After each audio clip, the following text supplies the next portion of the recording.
Good afternoon. My name is Donna Marie Collins. I'm the hearing examiner that will be presiding over this afternoon's zoning hearing. We have a request for rezoning of property to the Community Facilities Plan Development. Because this is a plan development, I am not the final decision maker. I will be taking in all the testimony and evidence and preparing a final recommendation to the Board of County Commissioners, who will then, in a subsequent hearing, be the decision maker as to whether to approve or deny this request.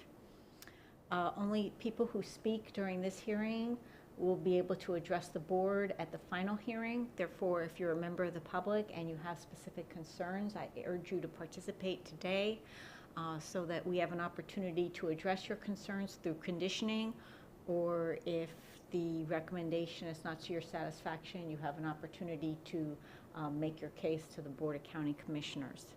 The order of proceedings will be the applicant will present the case.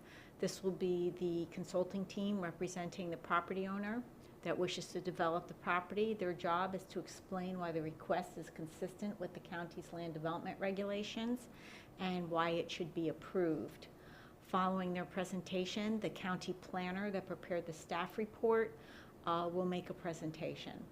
At the conclusion of their presentation, I will open up the floor to members of the public. I will ask you to come to the podium, one person at a time, state your name for the record, and then share any concerns you have regarding the request. At that time, it's appropriate for you to ask questions. We will make a note of all questions, and then when we've finished with all the public input, we'll go back to the parties, and they will have an opportunity to speak on the record or submit any documents for my review. I ask that you raise your right hand. Do you swear or affirm the testimony and evidence you enter the record will be the truth? Yes. Okay, I'm ready to begin.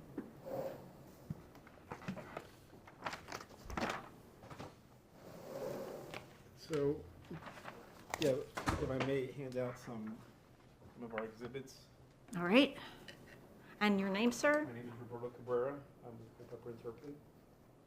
So we have the master concept plan, and I also have a printout of it.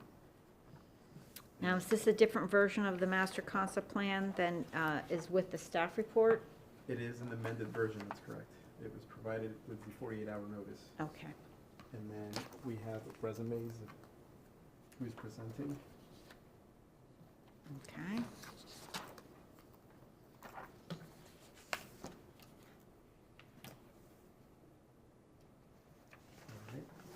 All right. Would you like a copy of it? Please. Great. And do you have a copy of your PowerPoint as well? Yes. We have a couple printed copies. Thank you.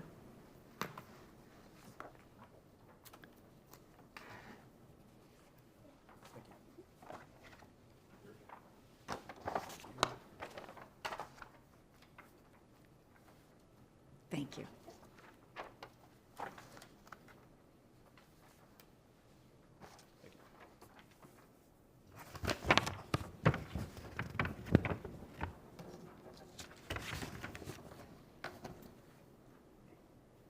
Good afternoon. My name is Victoria Torres. I'm with Florida Power and Light. I'm the project manager for this Verandah transmission substation project. As mentioned, I'm here with Roberto Cabrera, and he is with Culpeper Interpreting, and he is our consultant for this project. As you mentioned, we're here today to request a community facilities plan development rezoning request for the Verandah substation, case number DCI2022-00031.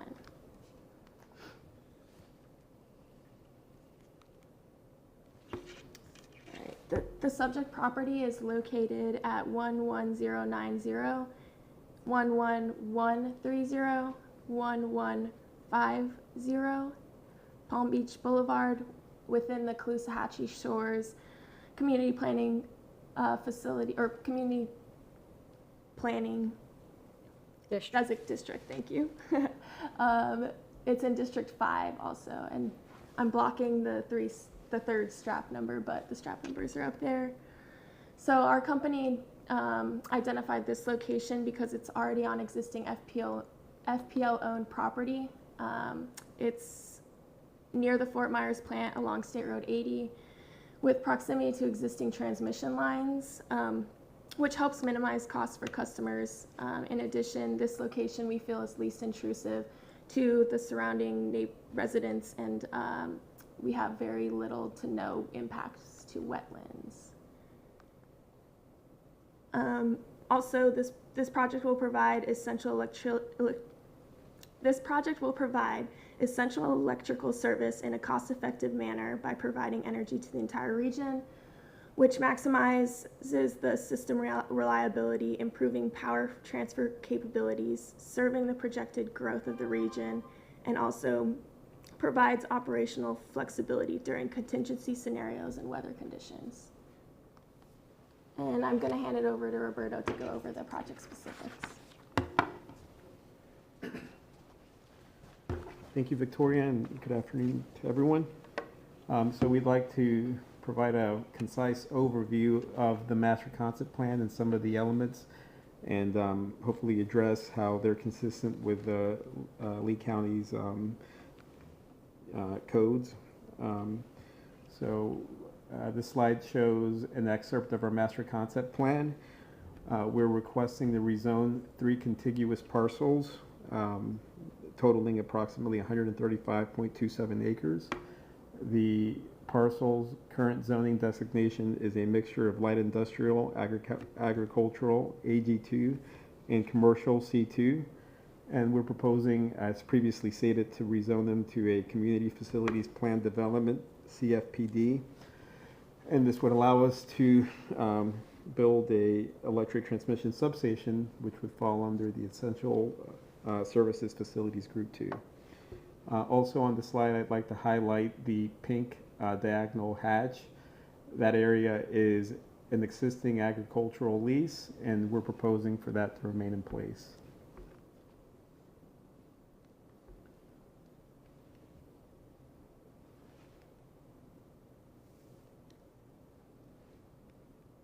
There we go.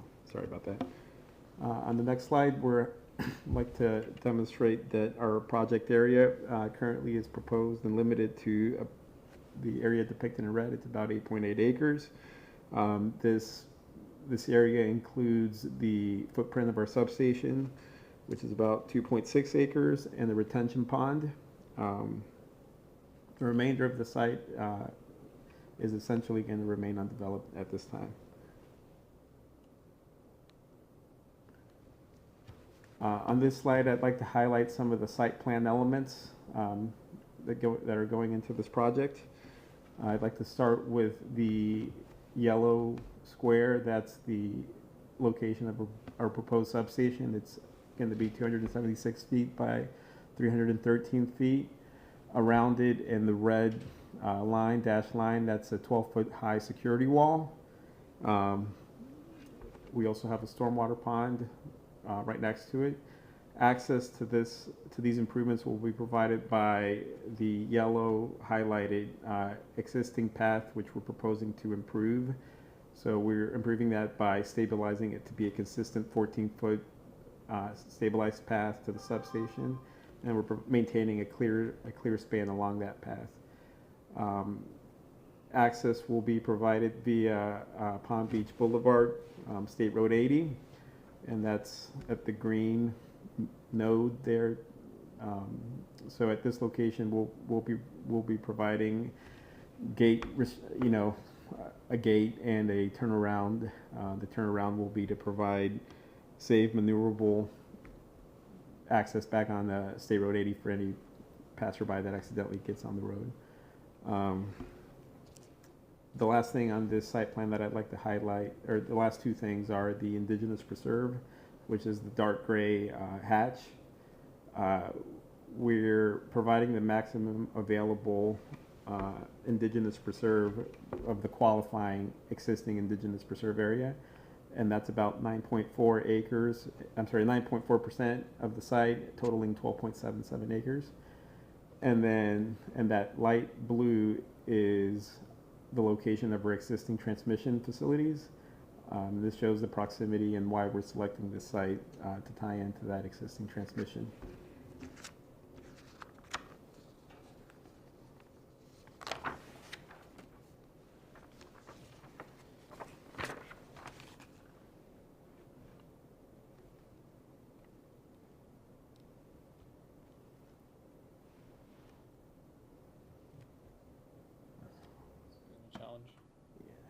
Thank you, Derek.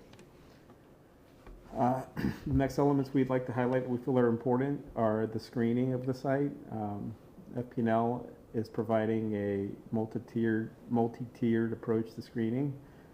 The innermost screening is going to be the wall, and so that's again the red highlight.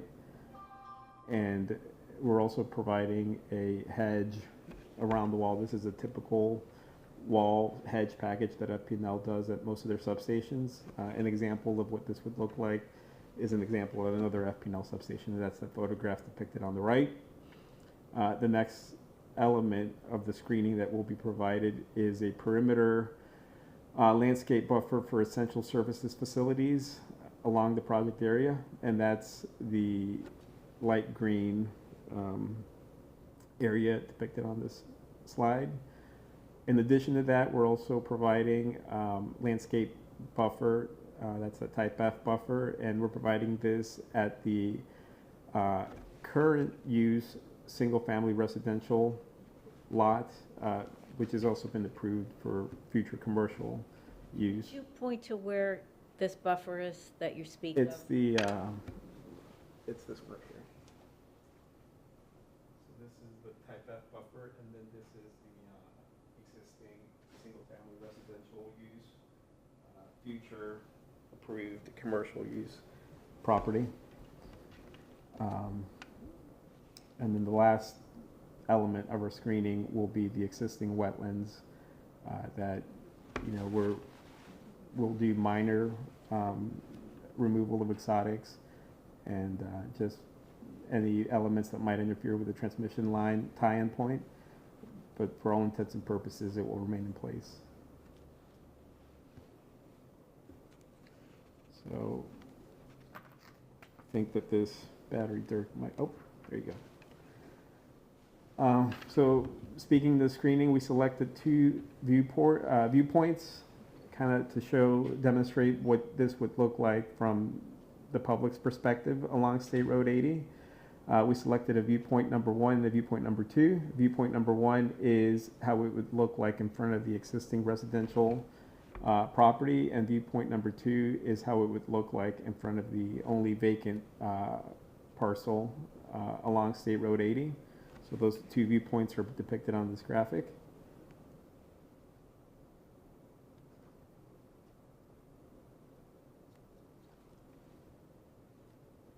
There you go. So this is the first viewpoint. The substation would be located behind the existing tree line.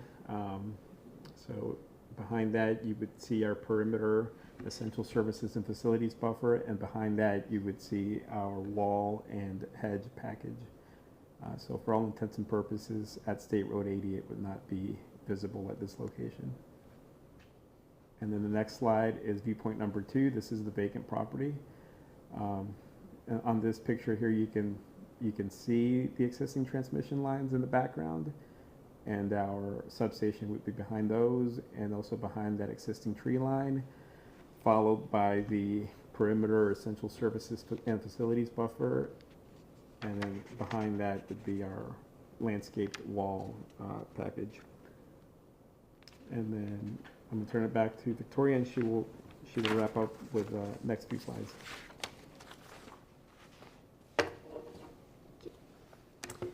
So we published and held the Caloosahatchee Shores Public Information Meeting on December 5th, 2022. We had no members from the public show up, no emails, no phone calls, and we were there for, I believe, from 4 to 6 p.m. So 2 hours of no presence from the public. So we are seeking 6 deviations from the land development code requirements, as you see on the screen. The first one is regarding access way. This is for an exemption for the roadway cost sections. Garbage and recycling containers, because it's an unmanned substation, we don't anticipate to have any garbage or recycling generated from this facility. The third is for the dry detention planting. We have a policy to plant right tree, right place to minimize conflicts between landscaping and electrical equipment. So we're seeking relief from that code section. Number 4, for buffering. So due to our site constraints, we are providing the type F buffer directly abutting that residential lot. We are proposing that. And then number 5 is number 5 and 6 are both regarding the turnaround for the separation and the radius. Due to our site constraints, we have the existing tree lease on site. There's an existing gate. So we're looking for a modified separation, queuing the cars, and then also the radius. So we're modifying for a 3-point turn around. So we have recommendation from approval, or for approval from staff on these deviations and for the rezoning requests. We've had no opposition from the neighbors. We're willing to hear him today, hear his concerns if he is willing to speak. We feel like we're compatible with the surrounding uses and what's out there, and we aren't bringing any excess traffic other than our two trips per month on average for maintenance purposes. We've addressed the 2 remaining issues in our 48-hour letter that was sent over to you prior to this hearing. The first one being regarding the natural waterway buffer. We increased that to 50 feet as requested. And then also the indigenous area has been revised to only include the flux codes 640E3 and 630E3. So that is reflecting the maximum total area that Roberto had mentioned of the 12.77 acres that we have on site. Where are those changes noted? In the 48-hour letter only? Yes. Or they're not part of this PowerPoint? We didn't. No? Well, Okay. we used the new master concept plan in there. Yeah, they're also located inside the amended master concept. No, I'm just curious because she mentioned a 50-foot water body setback, and I'm looking at the last page of the PowerPoint. It says 100. Oh. So I'm confused by that. To clarify, there's a 50-foot natural waterway buffer that was not depicted on the master concept plan. Staff asked for that to be included on the master concept plan, and they have provided that. So the setback and the buffer are 2 different items. Okay, thank you. And moving on to your note there. So we are requesting conditions of approval revisions. We talked with Dirk on the 29th, and we respectfully request that the staff report be revised to have the following setbacks. We believe that from changing the 200 feet to 100 feet and the minimum open space from 30 feet to 20 feet, that provides us with some site flexibility in the future, whatever that might be. And we're in agreement with the rest of staff's conditions and are available for any questions. Thank you. Okay, thank you. Thank you.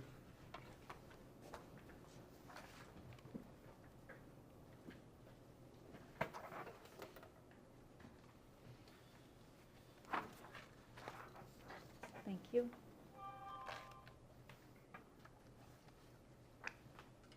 Thank you.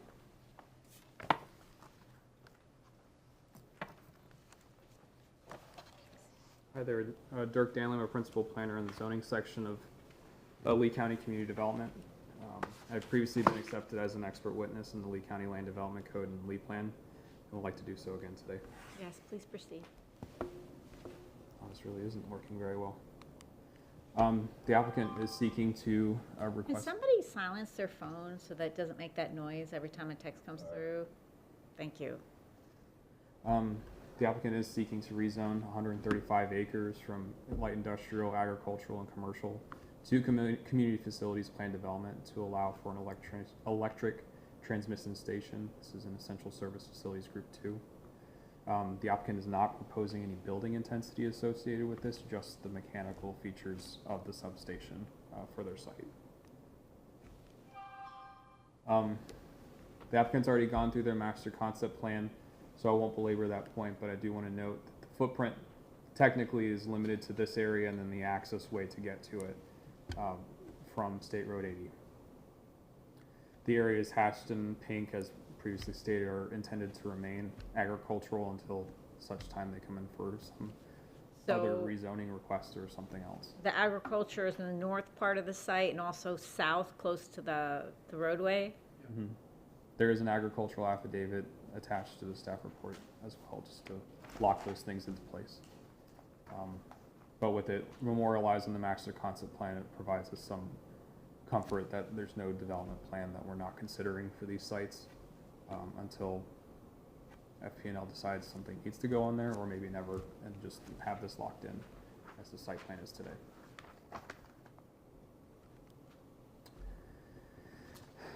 The land development code, section 34.145 goes through the decision-making criteria for plan development rezoning requests. Staff went through these in the staff report, but are more than willing to go through them. New buffer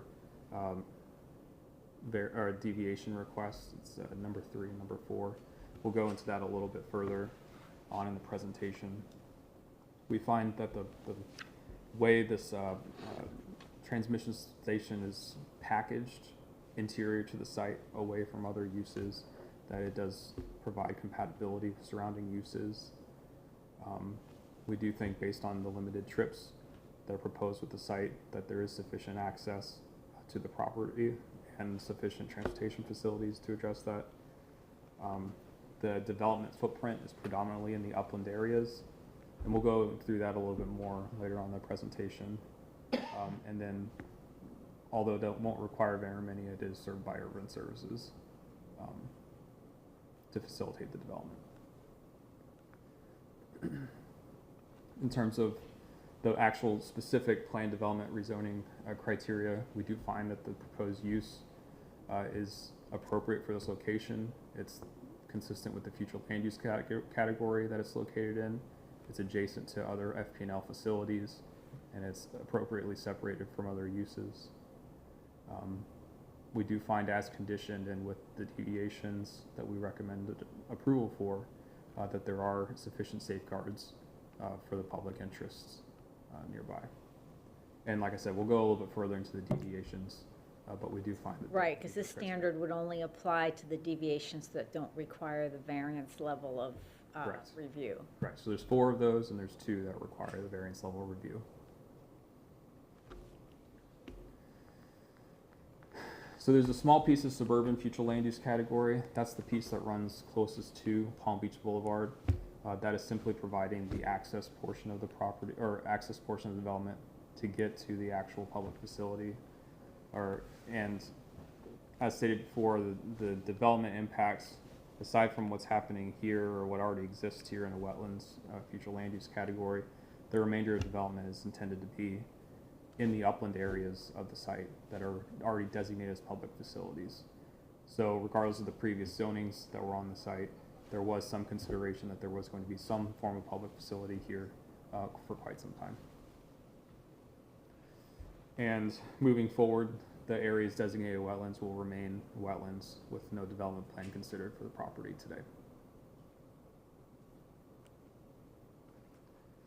The substation kind of backs into consistency with objectives 2.1 and 2.2 because it's actually providing services to the growth in the area, as opposed to needing urban services. It's providing those services to the site, or to the surrounding community. There's a lot of growth on the east side of the county in this area, up 31 and going east on State Road 80. And we find that in addition to having sufficient levels of service for public safety and whatever else they would need, they're actually providing public facilities for growth in the area. So we do find them consistent with this category, or with these objectives. Policy 5.1.5 just speaks to the attraction of residential uses, and staff finds that, as we've stated before, it's internally located on the site. There's significant separation between it and any other property lines or other uses, and we do find that they are consistent with this policy.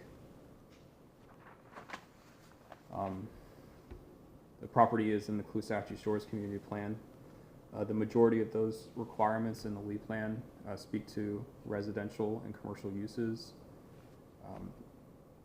with the exception of 21.1.2, which establishes that variance criteria requirement. We do find that they're generally consistent with Goal 21 moving forward. Additionally, that requirement in 33.1482, which requires public information meeting, relevant information's in the staff report regarding that, but then they also brought up photos and additional information in their presentation as well. Just speaking briefly to Goal 125, which is water quality, this is a minimally impacted site as they're proposing. They were going to be consistent with these requirements. Goal 125, particularly with no intention of impacting wetland areas moving forward. So staff did find that they're going to be consistent with Goal 125. And just as the county grows, so grows the number of jobs needed in the area. FP&L is going to be growing in the area just by way of demand, and we find that they're consistent with Goal 158 as well. So these are the 4 deviations that can meet deviation criteria. The applicant did go through them a little bit, but just to speak briefly to it, there is an existing access way that's been used on the property for some time. The intent is to improve that access way, the existing one, and its same meandering approach that it has today. And so the applicant did seek to, lessen those requirements just because there's very few people ever going out to the site as proposed. And so they proposed a guideline from AASHTO for low volume roads. We did find that this was an appropriate request and recommended approval. The garbage and recycling, because this is an unmanned facility, we recommended approval for that. The entrance gate is an existing entrance gate, and we did find that the separation was still enough to allow for safe stacking of vehicles, because very rarely will there ever be 100 feet of vehicles trying to get in the site at one time. So we did find that to be appropriate. And then deviation 6 is just how to turn around from that gate. We found that their proposed design was appropriate for that location. Deviation 3 is about that detention area. Fortunately, we have a master concept plan here, but the detention area here specifically, there are requirements for certain types of trees to be placed in those detention areas. Because there will be power lines running in and out adjacent to that detention area, the applicant did request to get rid of that requirement for that detention area. And we found that the requirements of the code are somewhat contradictory with the health and safety of the community and the functionality of the service or the essential service facility itself. So we did find that there was hardship there, that forcing that commingling of plants did create a hardship. The applicant went through the landscaping that they were intending to provide on site, so there's still sufficient landscaping on site, not including all the areas that are intended to remain undeveloped. It's just with this one specific component of it did create a conflict. So we did find it was a minimum deviation necessary to facilitate an appropriate development on site. We also noted that the proposed trees, the removal of the tree requirement did not have any negative impact to surrounding areas, and it is consistent with the lead plan generally, simply because it is a minimal impact for just that detention area. So we did find that they met the variance criteria for this request, and we are recommending approval of this deviation. But it's not something unique about the property that causes the need for a variance. That's what the variance criteria is. It's their use of the property that creates the hardship, but that's not the variance criteria. Like, this argument meets the deviation standard because of their intended use of the property, and not using trees there enhances the project because it eliminates the conflict. Mm-hmm. That's right, you can continue. Yeah, I think that there's instances where the idea of prohibiting a use on the one component of it, the site itself already has those power lines going through there, regardless. So where are these plantings required on the site? Here, I'll pull up the master concept plan. This is specific to one area, and it's in this detention area that there is a tree requirement for detention Right. areas. And so it's just this one site, and where it's an appropriate location for detention. There's power lines that run currently this direction already. I'm not exactly sure where they run, and then Okay. they cross this direction as well already. So it's almost as if there's existing conditions on the property. They're just trying to retrofit this transfer facility where the lines are going to be minimally impacted, and with that, the detention area then becomes. All right, and what's the other one? The other one is based on a constraint. So I gotta fast forward here. There's site constraints just based on the fact that there's an existing access way. The access way has existed in its current form for many years.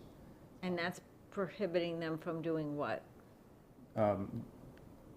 Developing the site, or I guess developing a site without impacting other areas, but the intent is to utilize the existing pathway, and because that pathway is in its current form, there's not enough width here to provide the requirements here in 10416D6. So in the alternative, they're meeting the type F buffer standards within the area that's available? Right. Okay. So staff finds that the hardship is just the existing conditions of the pathway itself. And because they're providing significant landscaping still, we do find that they are providing a minimum variance, or minimum deviation in this case. And that there's still enough landscaping there to protect from visual injury for neighboring uses. Existing, or they're going to have to enhance what's there? There's going to be an enhancement Right, requirement. okay. Just to speak briefly on their 48-hour letter, they did update the master concept plan and address the issues that staff had remaining in their staff report. And we do agree with the proposed changes provided by them. Okay. And with that, we're here with any other questions you may have. All right, I don't have any questions at this time. I'd like to invite the public to speak now. I'm going to take these sheets one at a time. Eric Letter.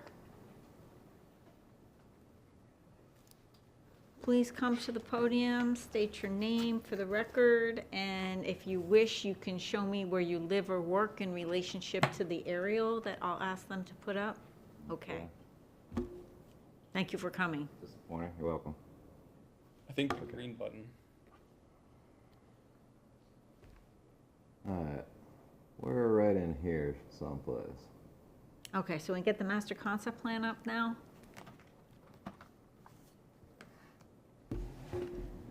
Right in here. Okay. A lot of this is commercial or like commercial, but there's also, it's mixed use with residential in with it. So I guess our biggest concern would be, you know, noise pollution and stuff like that. You know, is that thing gonna hum at 120 decibels all day, all night, that kind of stuff. And I guess the other thing with the big substation, you know, sometimes those things can explode, I guess, so you never know about that.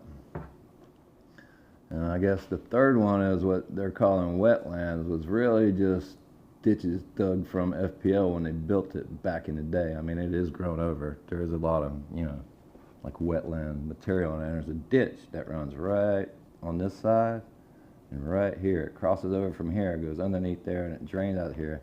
This used to be open back in the day. I used to drain all this property. Right now, we're all having problems with drainage because it stays wet. I don't think FPL's ever cleaned them out because my family's been on that piece of property since the 50s. So you're saying there's a ditch on the north end of your property that's on the FP&L site? Well, on the power lines right here, they dug out, you know, on each side to drain it, and they've got the towers where they come off with the taller ones. I mean, this is all kind of wetlands, but there's another canal that runs right through here. And when they put that in, they put that culvert pretty high. So when back in the day, this used to flow with the river. And it doesn't now. It's like when we come in, Ian come in, flooded us out. I mean, it just holds the water in here is what the problem is. And it just stays in here and it floods us out.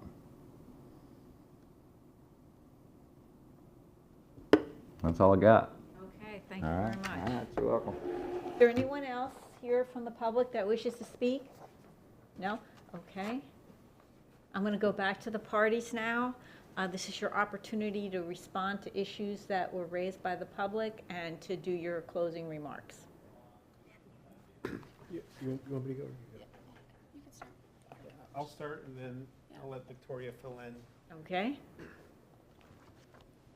So I'd like to address the question about the ditch slash wetland. And that's, if I can get the point of work, that's located inside, mostly inside the Indigenous Preserve. We have applied and received a environmental resource permit from South Florida Water Management District. I'm sorry, not South Florida, this is FDEP, I apologize. So that's been provided to the county, and it's part of it'll be part of our development order application too. So within that application to FDEP, we've demonstrated compliance with the stormwater management criteria the state requires. It's my understanding that we'll be required to clean, the existing wetland area, so that'll be a benefit for drainage in the area. I understand it's a little overgrown. Well, it has to also be maintained afterwards. Yeah, so as part of our development order application for the actual substation, we will provide a management plan. I think that's a requirement, right, Dirk? But currently, they're not maintained, is what you're saying? No, I'm not familiar with the history of the wetland. I don't believe that we have a lot of use on this property, so I don't know the history. Okay, so what you're saying is by virtue of the environmental resource permit that you had to obtain from state and federal permitting authorities, you are going to have to make alterations within these wetland areas to improve flow? It's a county requirement, I believe, is to remove the exotics from the wetland and maintain those. That's maintaining the vegetation. What about the transmission of water? So our water will be collected in that proposed pond. It'll be treated there. We'll provide, water quality and storage in that pond, and then we'll. Where's the outfall? So the outfall, our outfall is from here into the existing wetlands, and then from there it goes underneath the existing culvert into the Caloosahatchee River. Okay. I'll let Victoria speak about the noise and fire.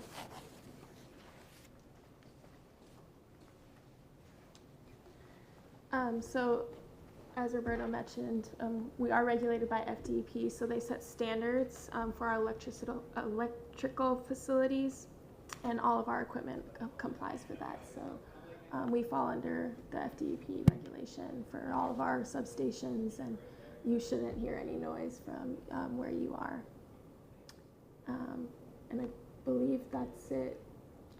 Yeah, well, we also have the wall, which has sound dampening qualities to it. So is all the equipment below the height of the wall? There are some poles that exceed the wall, but majority of the equipment is below it. That's for safety also for FPL's facilities and screening. So, Okay. yeah. Thank you for your time today. Are there any concluding remarks anyone would like to make? I believe the record is complete. There's no supplemental documents that need to be submitted. So if there isn't any additional closing remarks, I'm going to close the hearing and close the record, and I'll be preparing my recommendation to the board. You will receive that via email as well as notice of further hearing dates. Thank you. Thank you.